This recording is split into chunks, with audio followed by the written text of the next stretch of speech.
నేనేమంటానంటే అధ్యక్ష, చాలా క్లియర్గా 36 హత్యలని చెప్తున్నారు కదా. గవర్నర్ గారికి మీరు 31 రాశారనుకోండి, పోనీ 31 దాని మీదే మేము ఆగుతాం.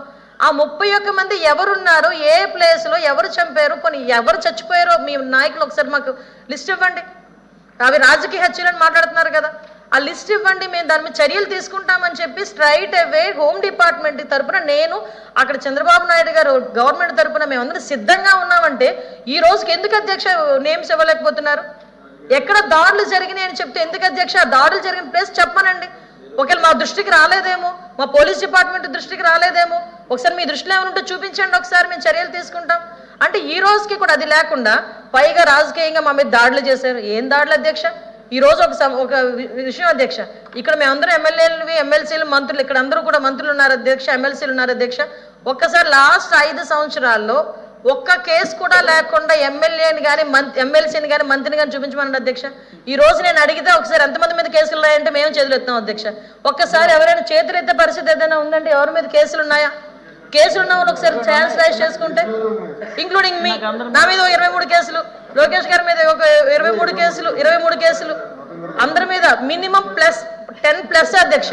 అంటే ఇన్ని కేసులు మా మీద పెట్టి ఈ రోజు మేము ఏదో వాళ్ళ మీద కేసులు పెట్టామని చెప్పి తిరిగి మా మీద క్వశ్చన్ చేయడం అధ్యక్ష. మీ మీద కూడా ఉన్నాయా సార్ కేసులు? వాళ్ళ మీద కూడా ఉన్నాయి అధ్యక్ష. అంటే ఓవరాల్గా ఇక్కడ కూర్చొని మేడం గారు కూడా ఒకసారి ప్రతిపక్షాలకి అంటే జగన్మోహన్ రెడ్డి అధికారంలో అటువైపు వెళ్తే ఆటోమేటిక్గా వస్తాయి అధ్యక్ష. ఇంకా అటువైపు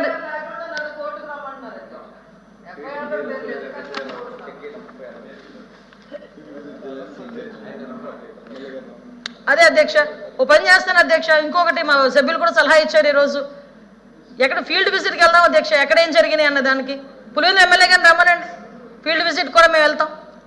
అంటే ఓవరాల్గా చెప్పాలంటే ఇన్ని హత్యలు జరిగిపోయి అని చెప్పి ఒక రాష్ట్ర ప్రతిష్టను దెబ్బతీయడానికి అధ్యక్ష. ఇదంతా కాజ్ ఏంటంటే లాస్ట్ 5 సంవత్సరాల్లో అతను పరిశ్రమలు తెచ్చుకోలేకపోయాడు, పెట్టుబడులు తెచ్చుకోలేకపోయాడు, రాష్ట్రాన్ని అభివృద్ధి పథంలో ముందుకు తీసుకెళ్ళలేకపోయాడు, కేవలం దోపిడీకి, దారుణాలకి, అవినీతికి అడ్డాగా మార్చాడు. ఈ రోజు మళ్ళీ ఎక్కడ చంద్రబాబు నాయుడు గారు ఎన్డీఏ కూటమి వస్తే కనుక ఈ రాష్ట్రానికి మంచి జరిగిపోతుందని అతి భయంతో ఈ రోజు రాష్ట్రం మీద బురద జల్లడానికి, రాష్ట్ర ప్రతిష్టను దెబ్బతీయడానికి ఈ రోజు పర్టికులర్గా ఈ రకమైన ఆరోపణలు చేయడం అన్నది నిజంగా చాలా బాధాకరం అధ్యక్ష.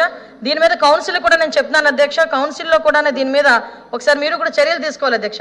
ఎందుకంటే గవర్నమెంట్ మీద ఇటువంటి ఆరోపణలు ఒక ఎమ్మెల్యే చేయటం అన్నది ఎంతవరకు సమంజసం? దానికి ఇక్కడున్న ఎందుకని మీరు అడగవచ్చు, ఎమ్మెల్యే విషయం ఇక్కడ ఎమ్మెల్సీల దగ్గర మీరు కౌన్సిల్లో ఎందుకు అడుగుతున్నారని. దానికి అధ్యక్షత వహించిన పులివెందుల ఎమ్మెల్యేకి వెనకాతల వత్తాసుగా ఇంతమంది ఎమ్మెల్సీలు అందరూ కూడా ఆబ్సెంట్ అయ్యి వెళ్ళారు అధ్యక్ష, అక్కడ దానికి వత్తాసు పలికారు అధ్యక్ష. సో వీళ్ళు కూడా దానికి యాక్సెప్ట్ చేసినట్టే.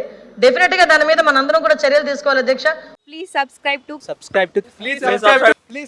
To KTV Telugu. KTV Telugu. KTV Telugu channel.